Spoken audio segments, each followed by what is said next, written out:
Buenas tardes y bienvenidos una vez más a la Casa de la Orden del Cachorro, que tan amablemente nos cede para mantener nuestras tertulias de Hablando de Botes. Estamos en el cuarto programa de este año 2023 y antes que nada, y con el permiso de todos, quisiera tener un recuerdo para María del Carmen Ruano Suárez, la familia de los Ruanos de San Cristóbal, que ayer nos dejó, y también quería tener un recuerdo para nuestro compañero Felipe Ramírez, que hace muchísimos años fue tripulante del Roque Nulo y también parte de nuestra familia, que también nos dejó.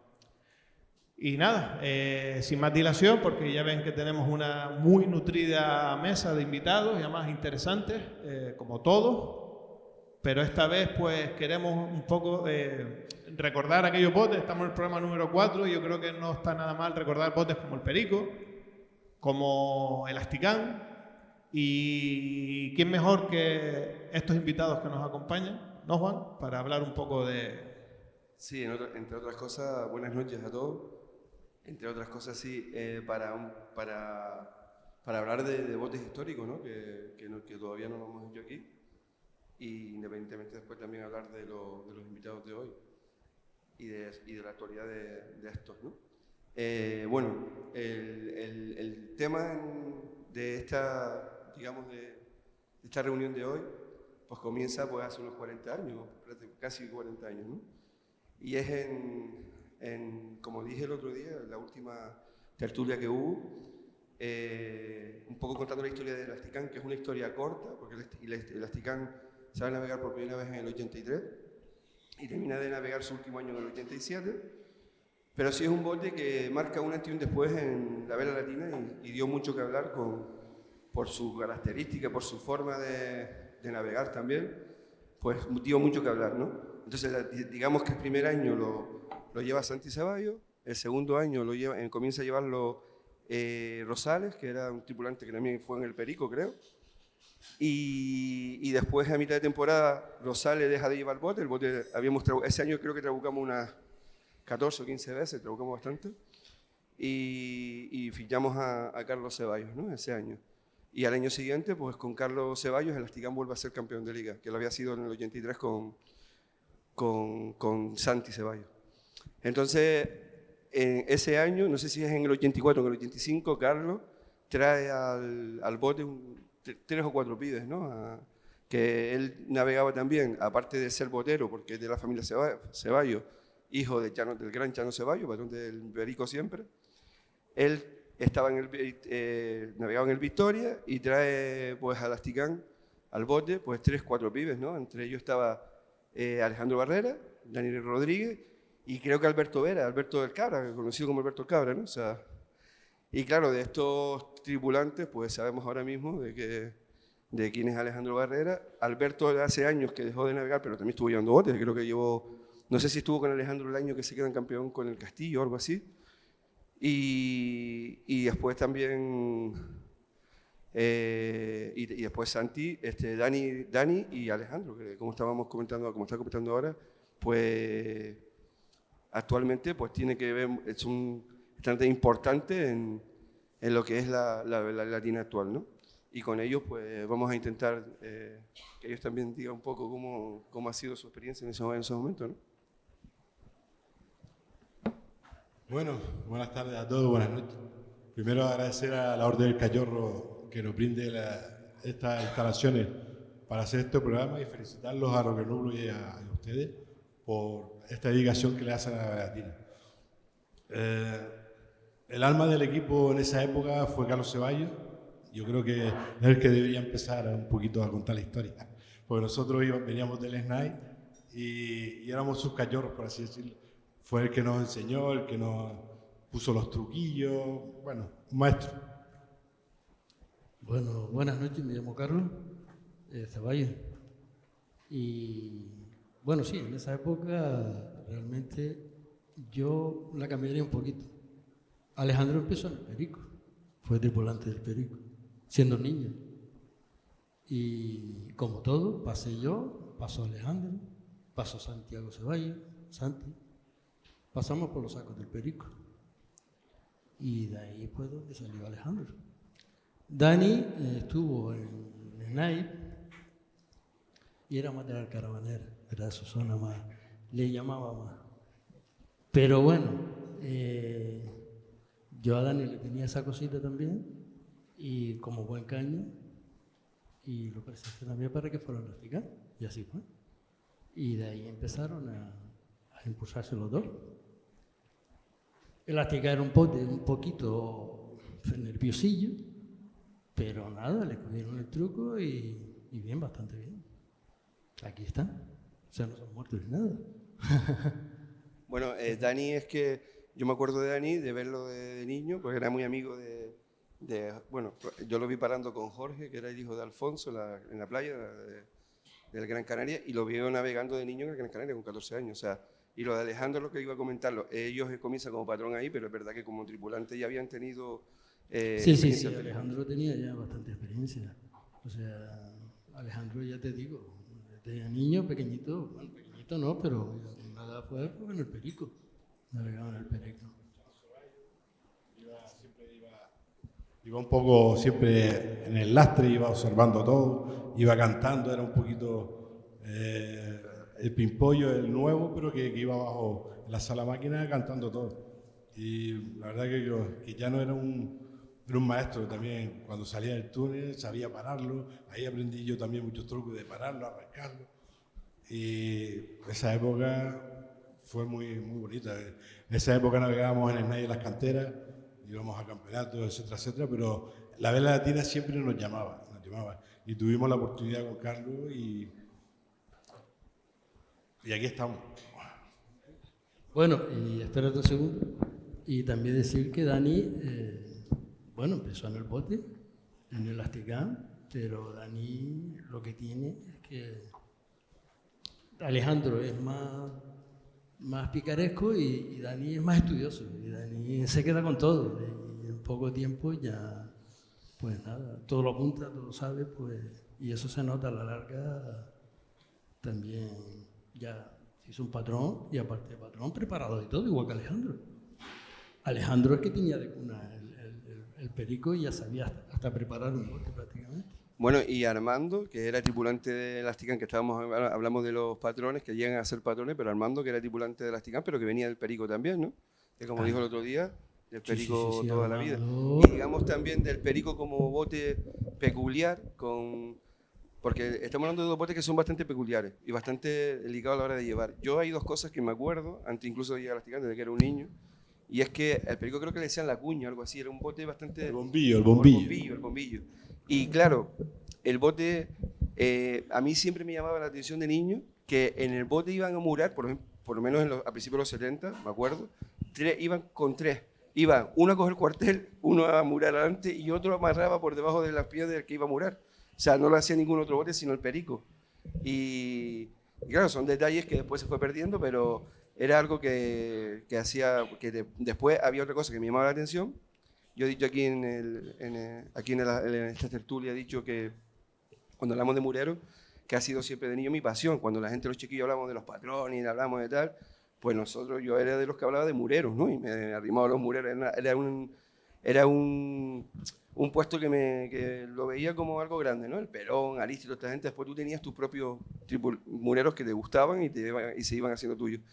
Y me llamaba la atención que el Perico, porque los mureros de los otros botes en aquella época eran gente fuerte, alta, o sea, lo que estamos hablando ahora, Perón, Arístides, Manolín, gente grande, ¿no? Los Lima, y los mureros del Perico siempre solían ser mureros delgados, o sea, mureros estilistas, ¿no? O sea, el caso de Carlos, llegué a ver a Santi Lamura, de Juanma, de Fermín, o sea, gente bastante, eran siempre la característica de ser murero de flacos, ¿no? Mureros... Casi toda la tripulación eran flacos, porque yo me acuerdo, porque eran todos estudiantes, era una camaradería que había ahí. Y el tema yo me acuerdo del Perico que iban dos personas y creo que fue el Perón el que cambió la filosofía esa de dos personas a pasar una sola persona a murar, que es lo que se usa ahora mismo, todos los botes van con un murero, que es el que cambia, amura y amarra. Antes no, yo me acuerdo del Perico del Carnicero que me decía, No, antes nosotros nos metíamos debajo de las piernas. También lo hacían, ¿te refieres? Sí. Yo nada más que sabía el perico, eso de murar y por debajo de las piernas amarrar el otro. El porteño, pero creo que fue el pelón, si no mal me recuerdo, que cambió todo eso. Y los tripulantes del Perico eran todos atletas, vamos, menos Armando, un par de grositos que tenían, todo lo demás. Bueno, y con el perico, ya que estamos hablando del perico, un poco la otra experiencia que yo personalmente tengo es cuando ya navegamos en el Asticán, que coincidimos con gente del perico, porque en verdad, que estaba, como estamos hablando ahora, también Chanito en aquella época nos colocaba la vela y también estaba con nosotros, que es cuando se trabuca el perico la bombilla que le dice, el bombillo, ¿no? Se trabuca y nosotros intentamos por la noche sacarlo, que fue un copón. Al día siguiente, yo me acuerdo, mi experiencia, ¿no? Porque en verdad nosotros fuimos con la zarpazo, fue Pepe Taima, no sé si se acuerdan, que era abuso de Asticán, se tiró, no lo vimos, con la sonda no lo encontramos. Al día siguiente, pues la verdad que el que se movió de manera muy así intensa fue Paco, el de Sevena, no sé si se acuerda, que en esa época fue palero del Morales, pero después en ese año fue en el Asticán con nosotros. Él se movió, habló con Adolfo, me fue a buscar a mi casa a las 7 de la mañana, fuimos por San Cristóbal, cogimos el barquillo de Adolfo, fuimos abajo y precisamente iba con Adolfo, iba Juan Vicente, el Palilla, que en esa época iba mulero del Castillo, y iba Felipe el Chara, que acabamos de nombrar antes, ¿no? Y claro, y fuimos allí y me acuerdo un detalle así como que nunca se me olvidará, que estuvimos buscándolo toda la mañana, no lo encontramos. O sea, nosotros en el barquillo nos tiramos al agua, los tres, y era buscándolo y no lo vimos. Y en aquella época estaba en lo que es el San Nícalo, la playa que está en fondo, que había chabolitas allí, estaba el Lacho, el Tirilla y Lazo, que era tripulante que iba con mi tío Antonio en el Carmen, y ellos tenían una caseta allí. Y entonces ellos empezaron a ganar y nos enseñaron y tenía una tabla del bote. Había llegado una tabla grande a tierra y digo, vaya, el bote ya se desarmó todo ya. Pero claro, cuando salimos de allí, nos dicen, creo que fuiste tú el que lo vio, vieron el bote de la Faluga y resplandó, porque creo que el perico era como verde por dentro, era un verde claro. Y de arriba lo vieron y ya Juanvi se había ido porque el bote, lo recogió el bote allí en el túnel y salió y me quedé yo solo y Felipe allí. Y dimos con el bote y lo sacamos. Lo sacamos en el bote.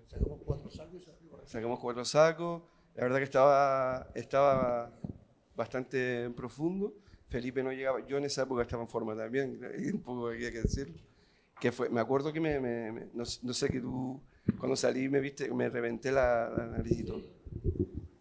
Exactamente. Que me acuerdo que tú que no ayudaste a salir y te dije, coño, bueno. Que no bajara más. De hecho, me lo dijiste que no bajara más, pero que no hacía falta porque ya el bote subía. O sea, una vez que se sacaron el tercer o cuarto plomo, ya el bote subía para arriba, venía para arriba. Pero bueno, se consiguió sacar el bote y después, para terminar, algo que yo creo que me parece grande, o sea, me pareció grande, algo que no me olvidaré, es cuando llegaba el bote al muelle, porque el bote estuvo, después cuando se lo llevan para arriba, llegamos por lo menos a las 5 de la tarde a Santa Catalina. El ambiente que había allí esperando al bote era brutal, o sea, te estoy hablando de un montón de gente. No sé cuántos cientos de personas había, pero un montón de gente.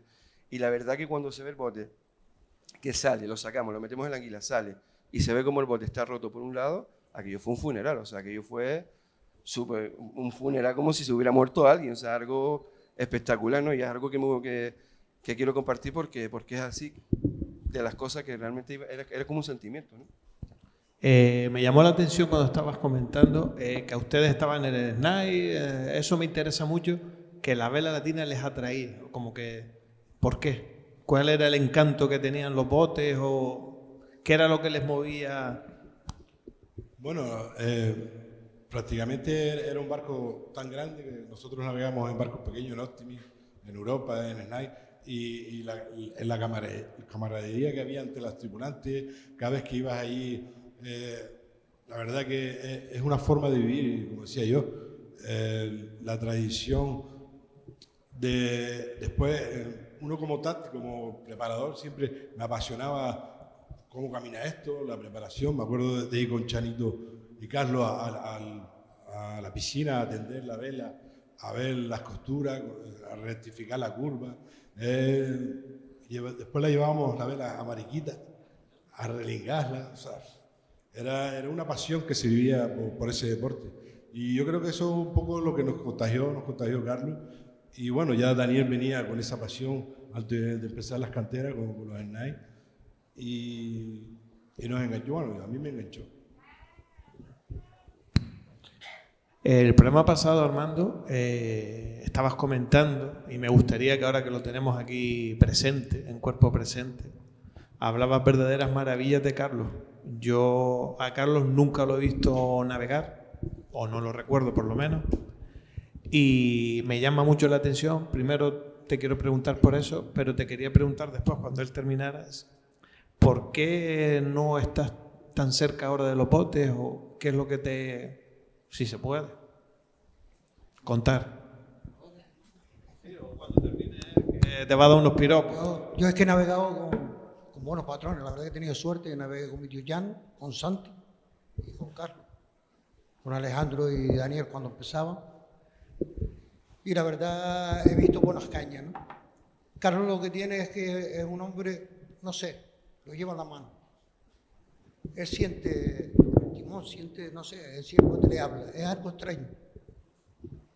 Santi es más profesionista, pero Carlos era algo que cogía la ola, la misma ola lo hacía aprovechar y mirar la proa para tierra, ¿no? Era un hombre que no solo navegaba el bote, sino navegaba con la mar. Y el olor que tenía, antes de que llegara a la raya, te decía, ¡fuera! ¿Sabes? Era algo que yo nunca había visto en todo un bote. Mira que yo navegué 40 años en un bote, nunca lo vi. ¿Qué te parece, Carlos? Es mi primo. No tengo problema por eso. Bueno, la vida mía actualmente en la vela latina, aunque no la navegue, y bueno, ya a muchos de ustedes ni los conozco, no quiere decir que yo no esté por ahí, o sea que no la siga. La sigo de una forma determinada o indeterminada, pero vamos, la sigo siguiendo. Y he dejado de llevar botes. Pues, lo que pasa es que a lo mejor lo llevo de una forma, yo no sé, hará 8 años o 10 años que dejé de llevar botes. Pero paulatinamente, alternativamente, llevaba uno, paraba, llevaba otro y tal. No, porque yo también, no sé, me debo mucho al crucero, me encanta la vida de los palámbulos y en navegar en cruceros y todo eso. Entonces intento compaginar una cosa con la otra y también que mi espardita, pues hay que tener mucho cuidado, ya hoy día no lo llevo. Pero sí he llevado botes, bastantes botes, te lo puedo más o menos decir, pero he estado ahí. Navega con Daniel en el San Cristóbal y navega en el Arenales de Javi Barreto también, ¿no? O sea, sí, con Dani lleva el San Cristóbal. Dani, si quieres te cuento la historia, muy pequeñita, muy corta. Dani tenía que sus estudios y su carrera le exigía estar en Tenerife. Dani paraba mucho en el muelle, en Esticán, en Pontenemar, porque era su trabajo también, igual que Alejandro. Y entonces me dijo un día, coño, si le llevo una mano. Yo a Dani le debo un favor muy grande, de hace muchos años que no sabía cómo agradecérselo, sobre el trabajo de la falúa, ¿te acuerdas? Y entonces, sin decirle nada tampoco, no tengo por qué, pues le dije que le llevo un cabillo. Y sí, estuvimos ahí un par de años. ¿Qué fue el tiempo que no sé cuánto estuviste? es muy querido también dentro de la tripulación de San Cristóbal, o sea, dentro de esa tripulación de San Cristóbal que ahora va en el Morales y que navegaron con ellos, que ahora creo que del Morales se ha ido al Guerra, ¿no? Es una persona que o sea, es un patrón de los que es muy considerado. Ese fue el penúltimo. También estuvo el Arenales, que rompimos abajo. Con Javi, sí. Y se fastidió el botillo. Cuando era jovencito sí llevaba el Minerva y todo eso. Estuve con el Minerva. Me dijeron de llevar porteño, pero también lo metía aquí el amigo, sin decirle nada. Y así, uno tras otro, bueno, varios más que ahora mismo no recuerdo, pero bueno. Yo quisiera ofrecer el micro para todo aquel que quiera preguntar algo, opinar algo, sin problema, nos avisa que estaremos pendientes, ¿vale? Desde esa visión que tienes tú ahora, que estás dentro pero estás fuera, pero ¿cómo ves a la vela latina actual? ¿Crees que... ¿Por dónde ves los derroteros? ¿Qué opinas tú? Bueno, tanto se ha ya hablado sobre el tema ese y la verdad que, no sé, tengo una opinión un poquito...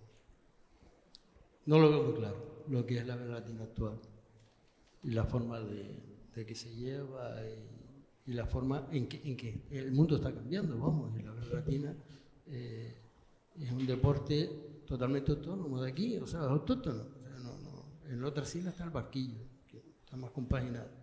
Pero tirar de ese deporte aquí nada más y los derroteros que ha llevado y los problemas que está teniendo, lo veo muy complicado.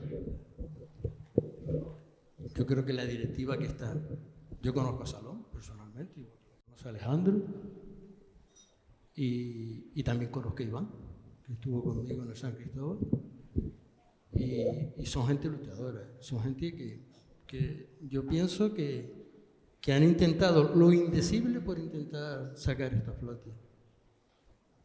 Y la verdad que es una labor muy, muy, muy difícil y complicada.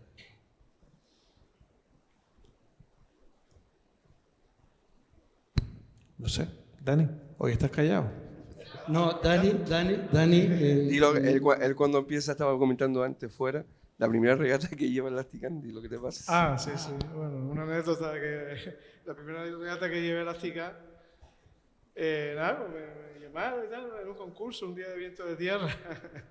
Y yo iba todo contento, el bote iba como un tiro, íbamos ya. ¿Dónde estaban aquellos botes? El Asticán era superior. Uno iba ahí, que vamos, aquí yo caminaba como con el condal solo. como un silbido ya. Y entonces me vino una raya de tierra y yo estaba muy lunairo y no vacié y me cargué el bote. O sea que no acabé mi primera regata. Bueno, que el Asticán, que Antonio sabe de eso también, el Asticán era un bote un poquito peligroso, o sea, tenía los codos de popa un poco hartos. Cuando tú lo veías fondeado algo era hasta feo, ¿sabes? Porque levantaba mucho las proas y era bastante peligroso. Era delicado, de hecho, lo que estamos comentando, ese año... Y sin viento era... ¿Y quién fue el carpintero?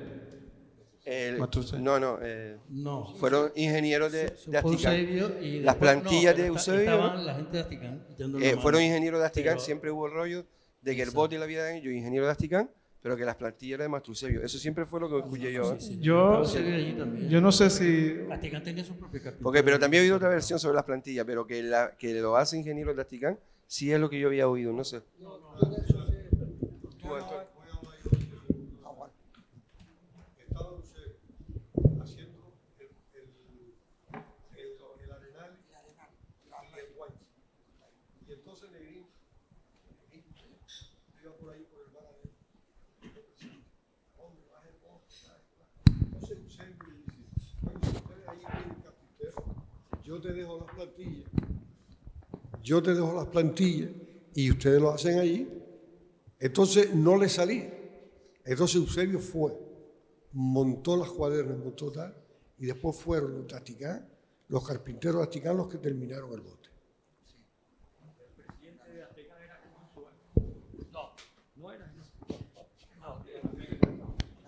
Cuando eso fue una época muy complicada en Asticán, en el sentido de que Asticán era del INI y iba a cambiar a manos privadas. Uno de lo que se sabe, poca gente lo sabrá, estaba Pepe Romero, que fue el que se hizo cargo de Asticán, como presidente de Asticán. Antonio, sí, pero me refiero a Asticán como astillero. Y con todo ese cambio que hubo de la forma de ser del INI a pasar a público, ya, hasta el mismo bote lo sintió. Empezó a sentir, tanto es que el bote ya lo dejó Santi al año y luego ya costaba tirar de él, o sea, hacerle una vela costaba mucho, intentar, ¿sabes?, mantenerlo. Y yo creo que uno de los problemas por lo que se quedó varado, que luego ya lo compró en la universidad, fue eso. A mí me gustaría hacerle dos preguntas a los dos que son del Perico. La primera tiene que ver con el nombre del Perico. ¿Por qué le pusieron el nombre del Perico? Yo había leído, no sé si a mí me gustaría que me lo confirmara, en una entrevista a Llanito Ceballos, a Llanito, que le habían puesto Perico por un tripulante que se llamaba Perico. No sé si eso es así o no. Y la segunda pregunta, bueno, contéstame y te hago la otra. Y la segunda pregunta es que me hablaran un poco de los botes pequeños, el Perico pequeño, el Breca, el Paca, que qué recuerdo tienen y que, sobre todo el Perico, si tienen, porque yo imagino que tendrán recuerdo de esa época. Eran chiquillos ustedes seguramente, pero la tienen. Sí. Desde que yo sé que se llama Perico, era una pequeña, así, como idea que tenía mi padre con mi abuelo, de decirle al sol Perico. ¿Está saliendo Perico? ¿Está saliendo Perico? Y le decían al sol Perico, y por eso el Perico se llama Perico. Me parece que por la causa. ¿Y la otra era? Bueno, los botes pequeñitos, cuando eso Armando estaba en Venezuela también, y estos muchachitos todavía, creo que todavía ni estaban en la barriguita de la mamá. Yo cuando iba con mi madre me llevaba a las canteras y me sentaban en el castillo de prueba del bote, el periquito cuando no tenía ni parque, ni cubierta. Y cuando eso, el perico tenía, creo que era el 19, era su matrícula. Y era un botito pequeñito, que luego se hizo falúa y ahí empezó el periquito a navegar en las canteras y todo el tema este, con el Breca, el otro y el demás allá. Pasó a veces para la banda de acá y luego volví a ir a las canteras nuevamente. Y que yo recuerde, ahí fue donde comenzó el bote con mis tíos y con mi padre y con mi abuelo. Mi abuelo también navegaba en bote. Bueno, quisiera hacer un... ¿Puedo contestar un poquito? Por supuesto, Yo no sé por favor. si te dejé una foto una vez del Perico Chico en la playa de las Canteras.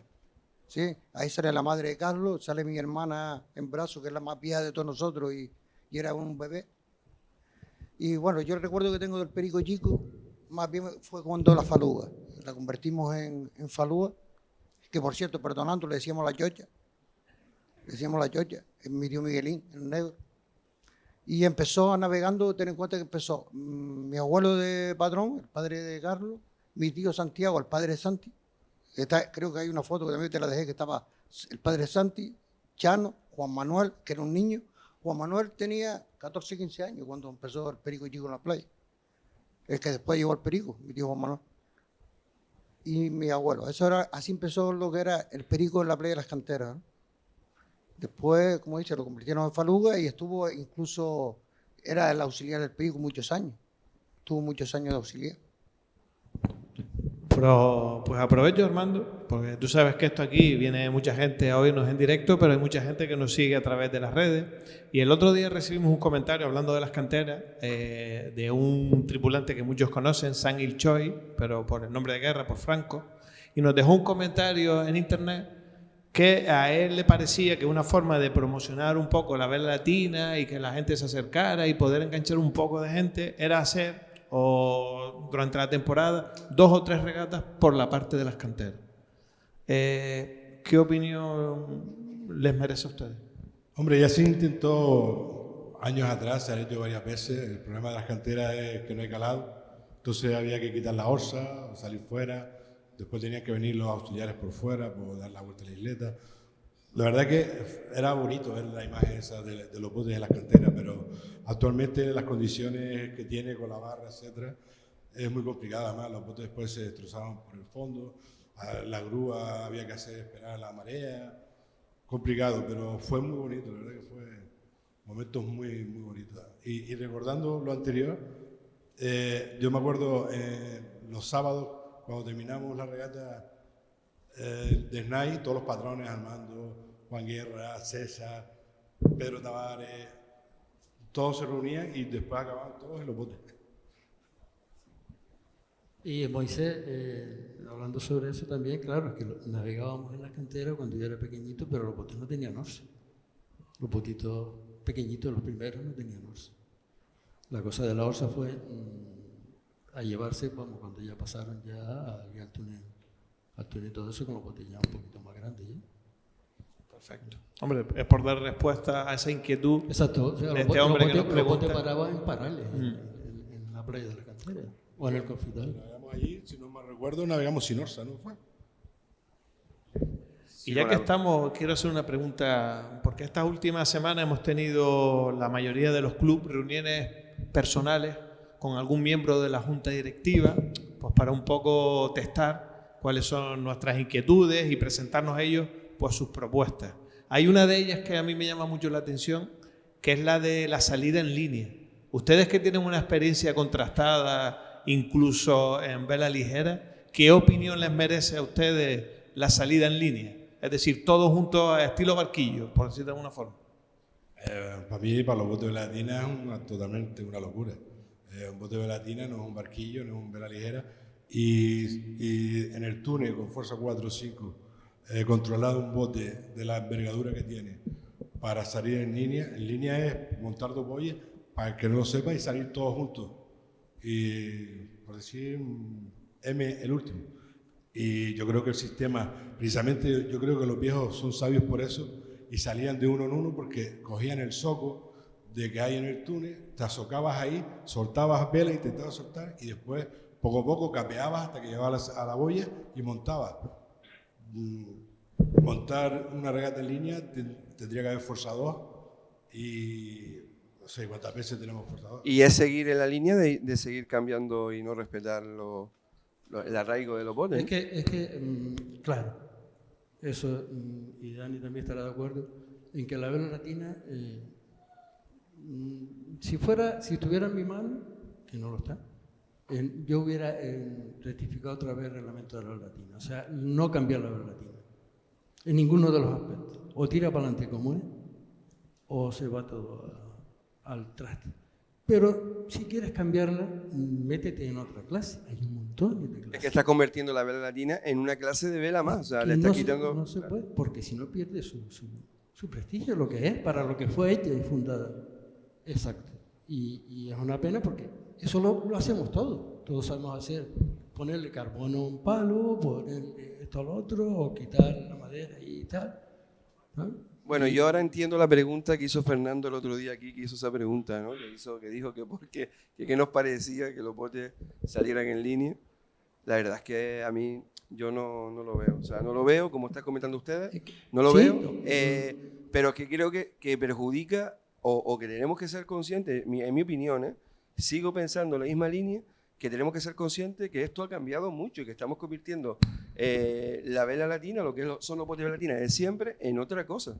O sea, que no pasa nada por decir, oye, porque si ahora montamos esto, después lo otro es un triángulo, lo otro es que te quita un trozo de campo de regata aquí en la puntilla y los botes se van a navegar por fuera del muelle. O sea, al final no tiene que ver absolutamente nada con lo que es este yo pienso que es una clase muy peculiar, deporte. No la hay en el mundo. O sea, tiene su forma de ser y de navegar. Y alterarla, si la alteras, dejaría de ser vela latina canaria, o sea, de Las Palmas. O sea, para eso, para salir en línea y todo eso, cualquier clase olímpica o de vela. Y no compararnos o con los barquillo. barquillos. Los barquillos de 5 metros no puede podemos ser. irnos a comparar con los barquillos. Los barquillos tienen su sistema de regata y no tiene que ver nada con los botes. Que es verdad que los barquillos cada vez tienen más agua, son más barquillos, están en más islas, sí. Pero no tenemos que confundir eso claro, con navegar o parecernos a navegar ellos a la forma que somos nosotros. Es que mirando este tema que estamos tocando ahora, con el que estábamos tocando antes, por ejemplo, con los botes de Perico y Asticán, ¿no? En este caso el Asticán fue un bote que tenía que venir a revisión cada momento, porque fue un bote que fue un montón de innovador. La orza pequeña, no sé si te acuerdas, tenía una serie de cosas que realmente la hacía y en ese momento todo se revisaba. O sea, para dar un paso tú llevas una orza más grande o cualquier cosa, y esto es como si fuera parte del pasado, o sea, que no existe. O sea, ahora estamos con... resulta que la gente no está yendo a ver los botes, la avenida está desierta, hemos perdido un trozo de campo de regata para los aficionados y estamos convirtiendo esto en otra cosa. Ahora vamos a hacer 3 o 4 salidas en línea, vamos, con la dificultad, como decía Alejandro, que lleva a maniobrar con la palanca para tú colocarte en línea de salida, para abocarte y salir. que no es un snipe que tú te viras para acá y tiras para allá, o cualquier... ¿Sabes qué? Yo sigo diciendo con todo el respeto del mundo que es problema de falta de conocimiento, de desconocimiento total. Hombre, para un encuentro, mi opinión, para o sea, un encuentro bote y barquillo y con un buen tiempo, la verdad que creas como se hizo en expectación. Lanzarote, la regata de Lanzarote, que hay un montón de viento, que le buscas el chance al campo de regata, te metes en bolina y sí, La verdad, el último encuentro que y hicimos sales en tú la en línea, Graciosa sales en línea. fue al final un espectáculo, porque salíamos todos y Sí. prácticamente entrábamos todos. Pero claro, era un recorrido corto, no era un recorrido... Pero de ¿cómo tantas sales tú en millas. el túnel, como dices tú? ¿Cómo sales el túnel en línea? ¿Cómo sales del túnel en línea? Como estar viendo y pregunte por ahí, como vamos, Si un no, disparar. en la Graciosa no había ola. O sea, Daniel te puede decir muchos... Bueno, yo creo que, vamos a ver, si la iglesia de Santo Domingo es un bien de interés cultural, si yo cojo la iglesia de Santo Domingo y le cambio la fachada, me meten un expediente sancionador, probablemente, ¿no? Al obispado o a quien la lleve, ¿no? Porque es un bien de interés cultural, pues aquí estamos en lo mismo, o sea, estamos declarados bien de interés cultural con una serie de condiciones, una serie de competiciones, un campo de regata, una serie de embarcaciones, y cualquier modificación a ese bien de interés cultural puede ser sancionable. Es decir, que yo voluntariamente, si me meten la salida en línea, puedo ir a la Dirección General de Deportes, a la de Patrimonio, que es la que ha dado el bien de interés cultural, y denunciarlo. Y o bien se carga el bien de interés cultural, o Pero yo, por ejemplo, me quedo... le meten una multa Yo a la me quedo, federación. perdona, yo me quedo, Dani, con lo que acaba de decir Carlos antes, el tema, y estoy totalmente de acuerdo con él, porque la gente que puede pensar cuando yo hablo de las cosas que no estoy de acuerdo con lo que hace Bernardo Salón ahora y en su momento Juani y anterior Fernando Roque, es que tú crees que uno va en contra de eso. Y no, yo creo, como dice Carlos, yo creo que ellos están haciendo todo lo que saben o todo lo que pueden o todo lo que... No, seguro que sí. No pongo en duda que lo estén haciendo. Otra cosa es que como vuelvo a repetir, su desconocimiento le lleva a no... Y creo que le falta contar con la gente más un poco ¿sabes? Con la gente botera, con la gente, e intentar tener un poquito de mano izquierda a la hora de decir, no, hay cosas que no se puede tocar. Tú no puedes decir, como comenta Bernardo Salón, me dice directamente, y lo vuelvo a repetir porque creo que es muy grave, decir que para qué quiere el BIC, para qué quiere ser bien cultural. ¿Me explico? O sea, es algo que yo creo que es una falta de conocimiento, no es cuestión de... Juan, de un problema. el BIC es una cosa que se ha otorgado, y ahora somos BIC, es como el TIRMA es BIC. El TIRMA está en la puerta del náutico. Pero tú como presidente tendrías que valorar si eres presidente de la federación. Espera, ¿a dónde voy? El TIRMA es un BIC y no puede ser modificado. El TIRMA ahora es una fachada y no conserva parte de sus cualidades porque lo modificado a su gusto. Pues aquí la vela latina es igual. La vela latina nadie puede modificarla. Cuando yo oigo en la radio que Nano, el carpintero, dice que va a presentar una propuesta para poner plomo en las orzas, pues eso no puede ser. Porque los botes de vela latina nunca han tenido una ayuda de plomo en la orza. Entonces no puede ser. O sea, no puede ni tratarse en la asamblea ni nada. O sea, tiene que haber... ¿Qué pasa? ¿Qué problema tenemos en la federación? Que no hay nadie con capacidad técnica para decidir nada. O sea, no hay nadie con capacidad técnica en la federación, ya se han visto los problemas del año pasado con temas de medición, para cualquier desviación a alguien se le ocurre poner pelotas de flotabilidad, como se pasó en su día, y todo el mundo, jajajiji, qué bien, y los botes se iban al fondo, y todo el mundo tan contento. Y eso pasó. Y ahora otra vez, ahora en la época de la opinión, en la cual todo el mundo opina lo que le da la gana, aunque no tenga ni pajorera idea, pues ahora todo el mundo quiere hacer salidas en línea, poner plomo en la orza, pero es que todo eso no se puede proponer porque va en contra del BIC. Y si no, yo soy el primero que voy a denunciar a Patrimonio que le quiten el BIC a la vela latina. Pero es que eso es lo que están intentando conseguir. Es que ese es el problema. El problema grave aquí es que si esto sigue así, lo que puede pasar es eso, que perdamos algo que es muy importante, que se ha conseguido, que es que tú seas un bien cultural. Entonces, si no eres capaz de lucharla y de hacerlo en la línea de bien cultural, aparte de un deporte, pues vamos jodidos. Hay cositas que se podían tocar sin tener que estar lo que es cambiando la filosofía de la vela latina. como dice Daniel, o sea que no haría falta. El reglamento de regata no sé cuántos años hace que se hizo, Antonio, ni tengo ni idea los años que lleva el reglamento actual de regata de vela latina. Pero bueno, Dani, del técnico.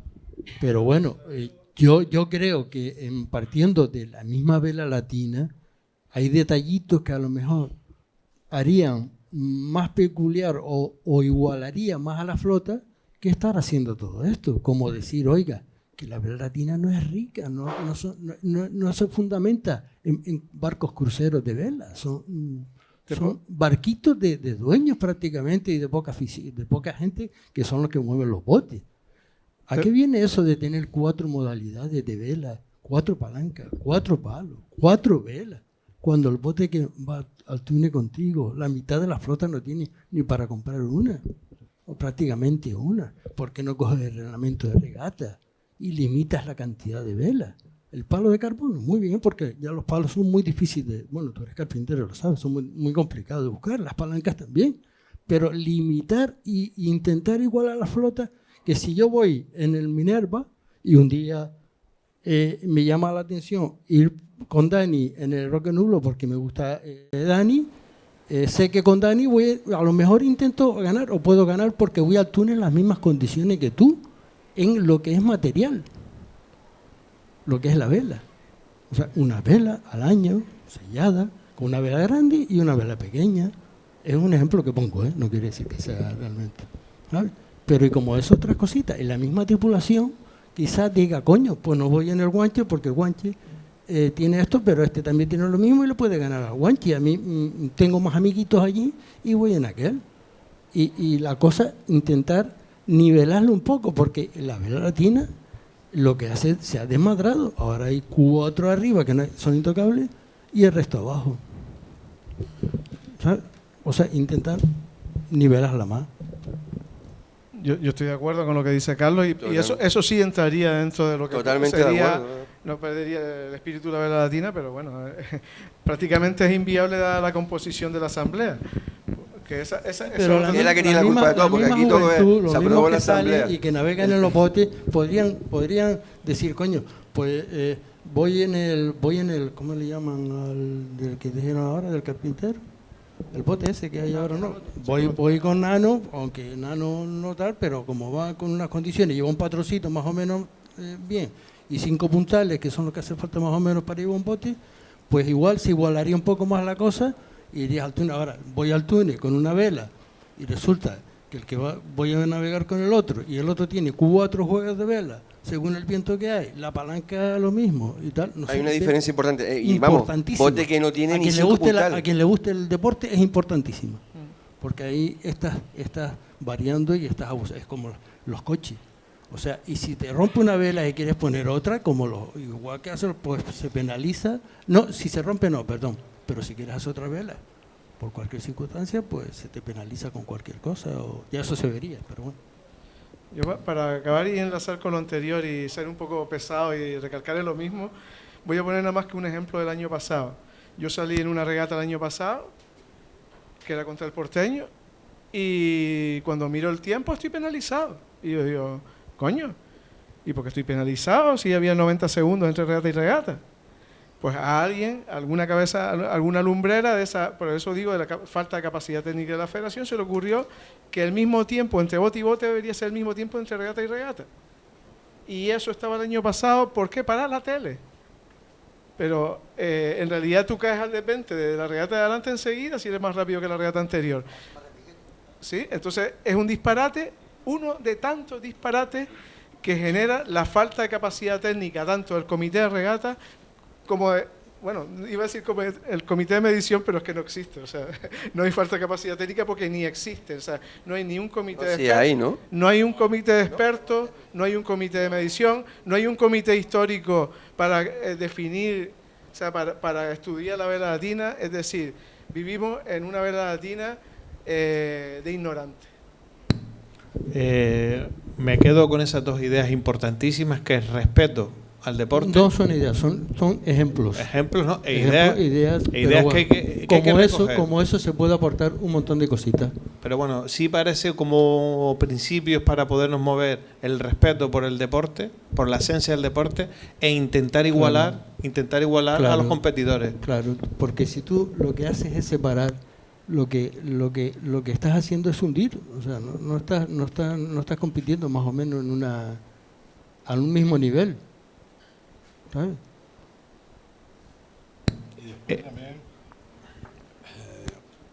Ya el año pasado, por el tema de los palos y las palancas, se dijo un poco de brindar ese reglamento técnico que si no está en el reglamento no existe. O sea, se habló un poco de que se tenía que presentar en esta asamblea, de blindar ese reglamento técnico que no, como no está, pero si no está, es que no está. O sea, había que poner un artículo, ¿no? Era para un poco reforzar la figura del reglamento técnico, que si no está escrito no es aceptable. Pero el reglamento técnico tiene una cierta complejidad. ¿Cómo vas a blindar un reglamento técnico si no tienes a nadie que lo sepa aplicar? También. O sea, Sí, pero que quedamos en ponerle un poco una coletilla. Pero perdona que le diga una cosa, que yo es que me entero ahora porque yo tenía, a lo mejor estoy equivocado, o sea, a lo mejor no, estoy equivocado total. Yo pensé que había comité de medición, de hecho hubo un problema con una este año con uno de los palos y todo el tema, y no había nadie, Tito es el presidente del comité, no del comité de... Ok. Permite que va... Bienvenido, ¿qué tal? Buenas noches. Ahora este año con nueva labor y nuevas responsabilidades, otra vez en tu Minerva. Sí, para engañar al patrón. Bienvenido al Hablando de Botes. ¿Nos querías comentar? Sí, con respecto a lo que estaba comentando Carlos antes, con el tema de las velas. Nosotros hace años hicimos la propuesta de bajar el límite de velas, porque en su día, cuando se puso 4, había mucho dinero. En la época que había mucho dinero se puso el límite de 4 velas. Hicimos la propuesta de bajar a 2 velas, incluso con esa coletilla que comentabas de poder hacer una vela nueva en caso de rotura. Y la asamblea votó que no, y la asamblea son los voteros, Carlos. Y otra cosa, con respecto a eso del reglamento o el tema de las velas, que al final cada uno mira por su interés. Recuerdo, y corrígeme Alejandro si me equivoco, cuando el porteño en la época de Alejandro tenía el famoso palo, el palo negro aquel, tenía el suncho, que era creo que era 1,5 metros el máximo de suncho, fue ampliando el suncho y tomaron ellos la decisión, creo yo, acertada de poner 2 estáis de proa, uno suelto y otro era el que se usaba. En caso de rotura tenías pues una ayuda, ¿no? No te quedabas sin estáis de proa. Creo que era algo bueno para todos, pero como lo que interesaba era que el porteño rompiese el palo, porque no había quien le ganase, eso no se aprobó. Y te digo, eso son cosas que hacen sentir un poco de vergüenza, ¿no? Yo en esa asamblea sentí vergüenza de ver eso, porque la intención era, el porteño tenía que romper el palo a toda costa, porque no había quien le ganase. Quizás sea cuestión de eso, de crear ese comité un poco objetivo, ajeno a lo que es la asamblea y a los clubes, para que de alguna forma pues se respete realmente estas cuestiones y lo que beneficie y lo que iguale a los botes pues sea bastante mejor defendido. Yo quisiera aprovechar un pequeño paréntesis porque pues Daniel, en su incansable búsqueda de información y de recopilar información y de coger información y poderla plasmar en libros, que la verdad es que es una labor que yo en repetidas ocasiones en privado le agradezco y se lo agradezco también en público porque siempre es muy importante, pues recientemente ha presentado su último libro, Embarcaciones Tradicionales Históricas de Canarias, Construcción Naval y Carpintería de Ribera en las Islas. Entonces quería un poco que me desarrollara o que le pudieras desarrollar a la gente pues ese trabajo, en qué consiste, cuál es la finalidad, y este es tu tiempo para que puedas hablar de tu libro. Bueno, la verdad que se planteó la posibilidad de hacerlo. El libro se presentó hace poco tiempo en Tenerife, es un libro financiado por la Unión Europea y trata de todas las embarcaciones tradicionales históricas construidas en Canarias, tanto de cabotaje en el siglo XIX, de la pesca en la costa de África, los botes de vela latina, las embarcaciones portuarias y las de pesca artesanal. Y bueno, entonces pues Hoy quería un poco, digamos, reconocer la labor de los colaboradores en ese libro, porque han sido muchísimos con historias, con ayuda de imágenes, y bueno, quería hacerles un reconocimiento que va a ser muy breve, entregándoles un ejemplar. Para los que el libro no se puede vender, no estará porque está financiado con fondos de la Unión Europea. Entonces, para los que lo quieran, se pueden dirigir a la Dirección General de Ordenación y Promoción Turística del Gobierno de Canarias, que está enfrente de Presidencia del Gobierno de Canarias. Se dirigen ahí, le piden un ejemplar y se lo dan. O sea, que quien quiera tener un libro, pues como no va a estar, desgraciadamente, no se puede ni poner en la librería del Cabildo, o no sé si lo van a poner, pero por ahora se distribuye. El que tenga interés lo puede recoger ahí. Yo voy a hacer un reconocimiento a las personas que me han hecho una mano, porque hay mucha información y bueno, ¿lo voy a dar ahora o lo doy después? Dalo ahora también. Al ataque. Bueno, un aplauso, vamos.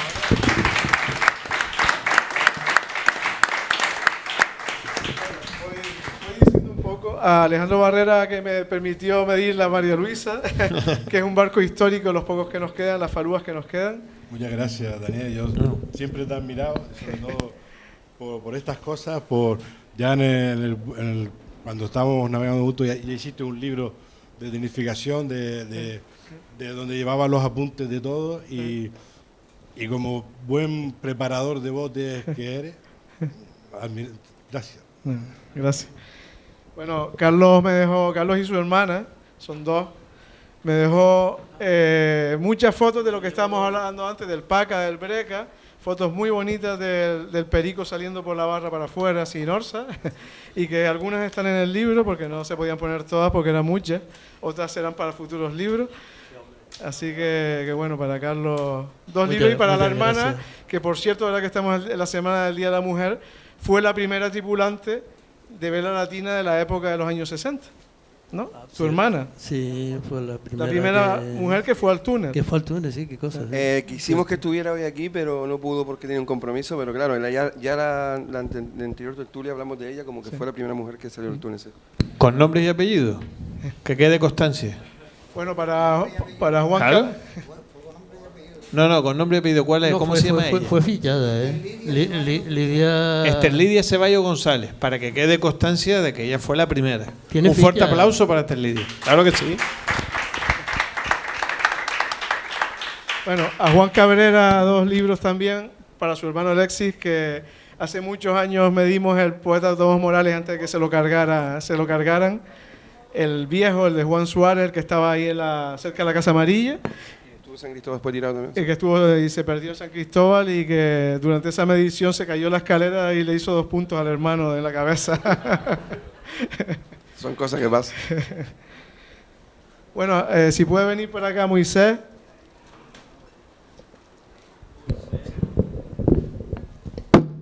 Qué susto. La estática. Un problema técnico ahí.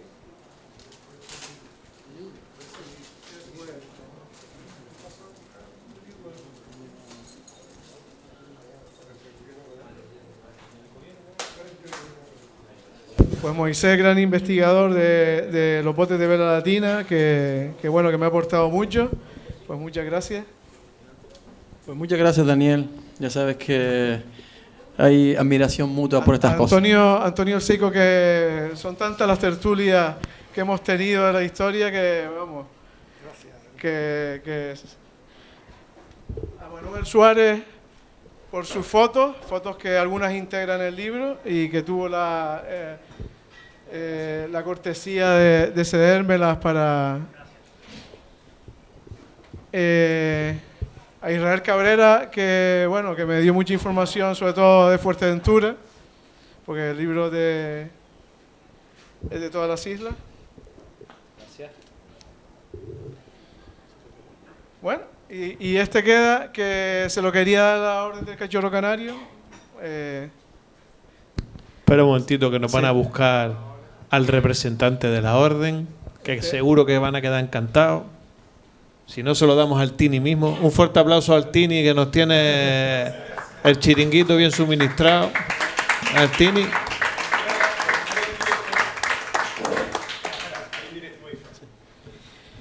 Pues nada, no quería quitarle más tiempo. El libro ya le digo que se puede, si están interesados en él, pues lo pueden ir a recoger a la Dirección General de Ordenación y Promoción Turística del Gobierno de Canarias. Preguntan allí se llama Antero, el funcionario que lo lleva. Y bueno, por ahora tienen ejemplares y los distribuyen al que esté interesado. Pues Daniel, es un gran trabajo como siempre. Mira, aquí está. Usted va por donde el Cayorro. Un aplauso, un fuerte aplauso. Un libro para los fondos de...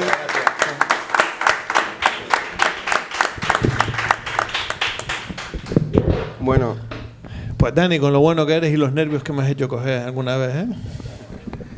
Muchas gracias, Daniel, muchas gracias por el detalle. Juntando una cosa con la otra, hablamos cuando estuvimos hablando la última vez de historia, que creo que el trabajo que había hecho Daniel con respecto a la investigación que hizo en su momento, de recoger todo lo que son los roles de los barcos y los botes que existieron en su momento y todo esto, y después también pues lo que estábamos hablando antes, ¿no? El que desde la Federación todo este tipo de información no se utilice para enriquecerlo, ¿no? Para intentar que sea una biblioteca que cada vez la gente se anime a aportar más cosas, que primero, que o sea, en un principio que el que está trabajando le siga dando ganas de seguir trabajando e investigando. Y después para que cualquiera que vea esto diga, oye, pues vale la pena pues alimentar y seguir formando cada vez más grande lo que hablamos antes, que dice que con la misma ya no lo somos o vamos a desaparecer, que es el bien cultural. Para ser bien cultural y seguir manteniendo hay que hacer cosas pues de este tipo, por ejemplo, ¿no? La última iniciativa que yo recuerdo federativa era en la época de Fernando Roque, que estaba Pedro, el apellido no me acuerdo, el rubio que tenía el archivo histórico. Fue el primero que lo hizo, sí. Sí, que él recopilaba, incluso si un bote le pedía una recopilación de la historia del bote, él personalmente se ponía a investigar. Para el Minerva le hizo un tomo muy bonito que tiene el Minerva actualmente, de todas las regatas que hizo el Minerva del año... Yo es que hablé con Pedro hace poco, lo vi en Chamán, y estuvimos hablando, porque claro, Pedro fue en el Roque Nulo, Pedro rubio fue en el Roque Nulo, y me acuerdo que cuando él comienza con el archivo documental, fue en la presentación del libro de Armando Mentado, en la empresa Canaria, y él presentó como que había hecho un resumen de toda la temporada en prensa del Roque Nulo. Eso después él lo lleva a cabo y nace en ese año el archivo documental de la Federación. Y es verdad que después ha habido gente, creo que que han llevado ese tipo de archivo documental, pero no se ha sido capaz de crecer en ese sentido, ¿no? De crecer de donde tienes que, como hemos dicho un montón de veces aquí, llevar la bandera, o sea, hacerlo de la punta adelante, ¿no? Y eso creo que se está notando muchísimo, ¿no? El que no se tenga este tipo de detalles en cuenta. Bueno, estamos entrando en el tiempo de descuento y por supuesto no puedo evitar hablar de la actualidad. Tenemos que hablar de un fantástico portuario, me encanta cómo ha quedado, muy bonito, precioso. Por supuesto también vamos a hablar del Minerva, pero si me lo permites, vamos a empezar por ese portuario que después del año pasado, de lo que se sufrió, y bueno, que nos contaras un poquillo cuál ha sido el proceso. Y la verdad es que por lo menos por mi parte, a mí el bote como ha quedado, pues me ha encantado. Sí, el Coca-Cola cero. Sí, vamos a ver, tuvimos de la directiva, por así decirlo, decidir en quedarnos con uno de los botes. Al final se decidió por el portuario, y por el portuario precisamente el que estaba roto. Se reparó porque ahí intervino Juanjo como técnico, que quería sacar el portuario y un poco apartar el puerto de la luz. Y le estoy hablando del casco en sí, lo que es el casco, no de la figura. Y bueno, decidimos sacar el casco. Después, entre todos, lo que queríamos darle un cambio de imagen de lo que era el portuario, el clásico rojo con la raya blanca. Entonces quisimos hacer algo diferente, algo más llamativo, más moderno, por así decirlo, y todavía quedan muchas cosas que hacerle. Imagino que ilusionado y con ganas de hacerlo mejor. Sí, aspirando a todo. Sí, Juanjo, como digo yo, ha vuelto a rejuvenecer, porque era su bote con el que hizo 2 campeonatos, 2 títulos, y con mucha ilusión. Además, como dice Carlos, tenemos ahora el material de 2 botes para usarlos en uno, y se habían hecho 2 palos nuevos, uno para el puerto y otro para el portuario, ahora los 2 quedan para un mismo bote. Es un poco recorte de gasto, porque al final son 2 botes, 2 tripulaciones, 2 comidas, y la cosa no está para estar tirando dinero. Juanjo Díaz, que fue patrón en el portuario que se queda campeón, creo que en el 14 o en el 13, ¿no? El bote más histórico. Sí, y ahora es presidente, ¿no?, del bote. O sea, sí, presidente del bote. Con respecto al tema portuario, que lo intentamos tocar aquí, no pudimos al final hacerlo, cuando tiene este abordaje que se queda pues roto. Creo que lo primero que se escucha es que el bote no va a salir portuario, que el que va a salir es el Puerto de la Luz, pero con el nombre de portuario, ¿no? Y quedarse el portuario así y rehabilitarlo lo veo una labor muy importante. O sea, recuperar un bote, dejar un bote así como se iba a quedar, pues con el leñazo ahí, que después pues sabemos que se queda en el rincón y ya hasta luego, Luca. El poder recuperar el bote y después ya se verá con qué se hace con el otro, creo que al final es algo para valorar por parte de los responsables del portuario, ¿no? Y además es uno de los cascos hechos por Mastrusevich, que es de un diseño diferente al resto, por así decirlo. Es mucho de la echadura del Polo Guanche, el portuario, el que era antes el Arenales, creo que era, y era una echada de 3 o 4 botes, sí. y era muy importante mantener lo que son las líneas de este casco, porque... Por eso yo te dije, Alejandro, lo llegué a decir a ti, porque en un principio la idea era esa, la que te dije, la que estábamos hablando, que seguía el Puerto de la Luz, pero con el nombre de portuario, o sea, y yo creo que los cascos es como si tuvieran vida, que es como estábamos hablando antes de los cascos de antes, ¿no? Y esto ya no existe así, ¿no? O sea, te da igual que tenga otro bote, se quede tal, y el recuperar el bote y el portuario y seguir con el portuario, yo lo veo bien. Con respecto al tema nuevo, yo seguiré haciendo la misma línea de clásico, o sea, a mí me perdonan, pero yo creo que el escudo debería haberse mantenido el que estaba. O sea, no, ya se perdió el escudo, el primero que tenía, el trabajo portuario, ¿no? Y porque entra con el puño. Eso no se ha perdido, ¿no? Pero tienes como un ojo ahí, ¿no? Bueno, el bote no está terminado. Sorpresa. Pero bueno. Sorpresa. Yo vi un ojo en la proa que digo, a ver el escudo. Sí, es la grúa con el puño de estibadores. Pero como vi un ojo en la proa, ¿no? No es el escudo. Sí, eso es un vacío entonces, un vacío para quedarte con la gente, ¿no? No, es un cambio de look. Bueno, yo creo que sin temor a equivocarme, les puedo anticipar que este año tendremos un calendario de los de antes, normal, por lo menos. No les puedo asegurar absolutamente nada con el dispositivo de tierra, desgraciadamente. Todavía seguimos en la lucha, pero por lo menos el calendario parece que ya vamos a tener un calendario normal, con una sola vuelta, con sus eliminatorias y sus concursos, y espero que ese sea el punto de inflexión para volver a donde no teníamos que habernos ido. Y Dani, el actual campeón, ahí lo veo que siguen trabajando, hasta las semanas pasadas estaban a tope, no sé si saldrán o van a ser como el Rock and Roll a última hora pegando tachas o cómo es esto. Tú sabes que a mí me gusta eso del Rock and Roll, siempre me gustó. ¿Te gustó ese salir el último día? No, el problema que tenemos es que estamos intentando ahorrar. Este año será un año de transición, ese bote está bastante cascado, era el último perico, fue el último perico. Y entonces Santi pues hizo ciertos aligeramientos de origen que se han traducido en un aumento de peso por las roturas durante años y años. Entonces el año pasado era el bote más pesado de la flota con bastante diferencia, 600 y pico kilos. Y entonces le quité toda la pintura y claro, como lo estamos haciendo nosotros para ahorrar dinero, pues vamos muy lento, muy lento. Próximos años sí es verdad que bueno, yo creo que ya es Vox Populi, que es el 90 aniversario del Minerva, y vamos a intentar hacer un bote nuevo.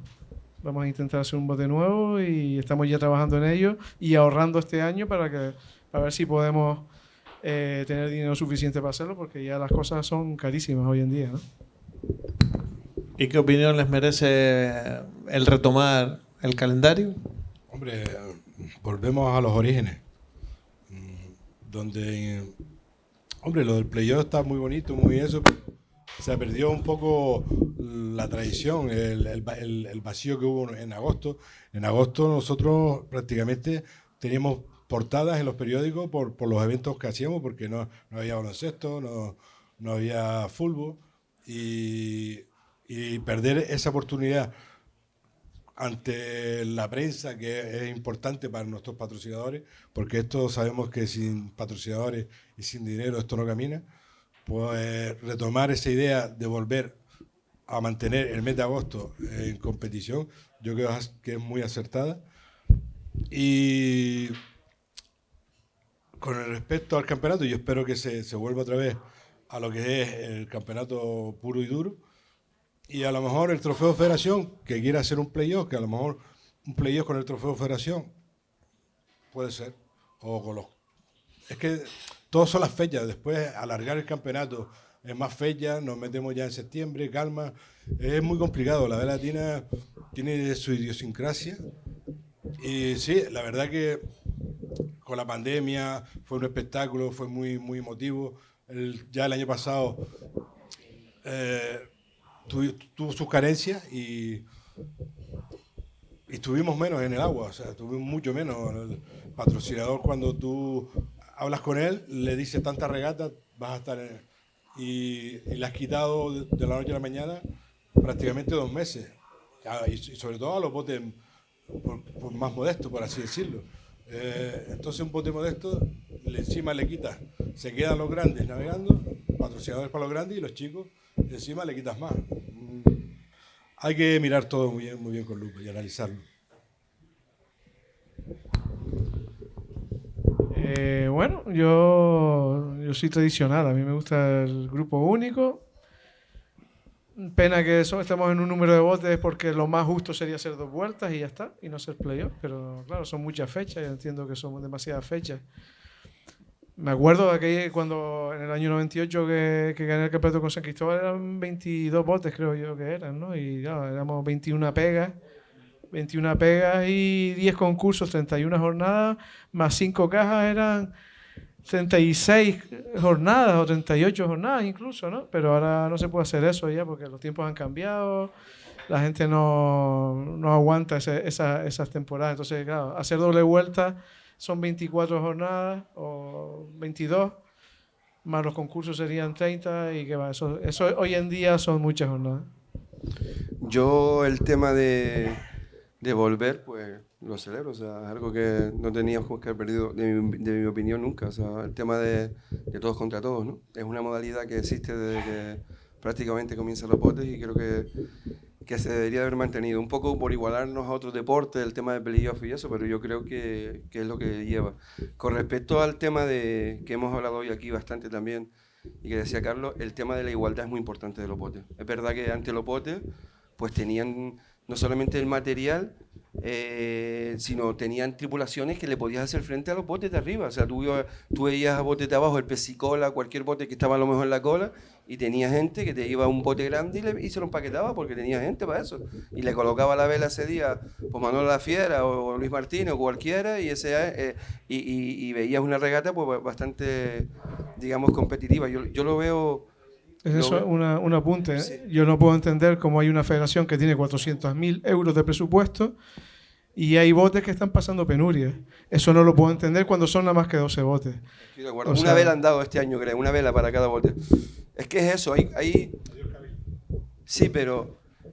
Pues mira, más me lo pone. O sea, el tema es que, claro, botes necesitados, que prácticamente que no tienen propaganda, que no tienen para material, que no tiene, es que donde tenía que estar la federación ahí, ¿sabes? Echando un cabo, o sea, y después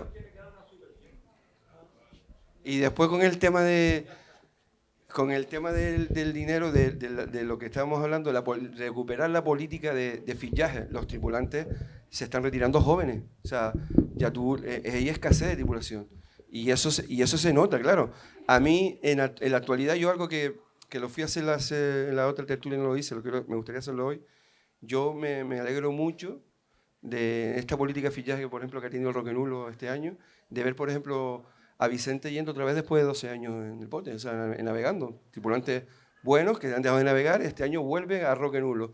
De ver el otro día a Oliver Izquierdo en el Morales, después de un montón de años, de 11 años sin, 10, 11 años sin navegar, vuelve Oliver Izquierdo. Creo que son pequeños detalles y noticias que tenemos que celebrar y que tenemos que ir en esa línea. De alguna manera tenemos que buscar la manera que los tripulantes vuelvan a navegar y sientan necesidad por navegar. Y claro, y que los botes humildes puedan recuperar tripulantes de eso, para que tengan, ¿sabes?, tripulantes buenos, para que tengan tripulaciones competentes, ¿no? Creo que es muy necesario para la vida de los botes de vela latina.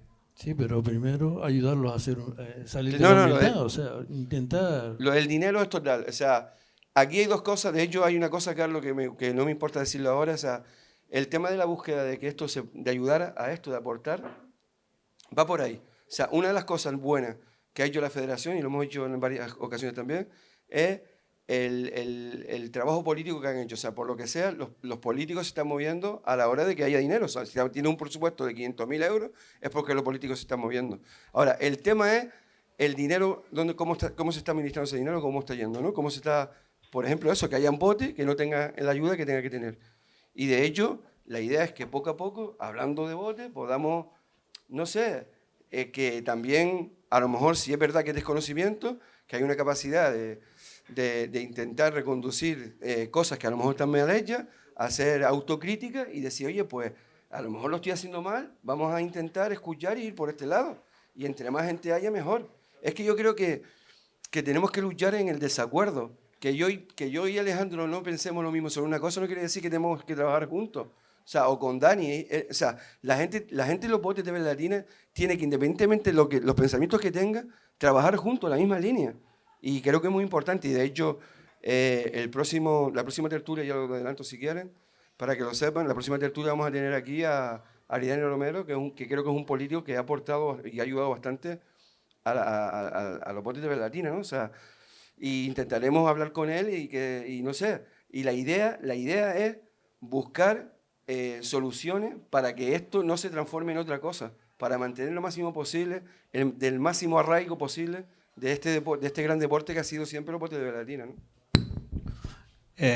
Bueno, el tiempo se nos acaba. Yo quisiera que tengan todos por lo menos una última ronda para comentar lo que consideren y dar por finalizado este ratito. Agradecerles a todos que hayan venido. La verdad es que es un gusto ver cómo está la plaza abarrotada y agradecerles a ustedes muchísimo que nos hayan dedicado este tiempo. Espero que se lo hayan pasado bien, lo que hablamos. Esto es simplemente hablar entre amigos de lo que realmente nos gusta y nada, unas últimas palabras.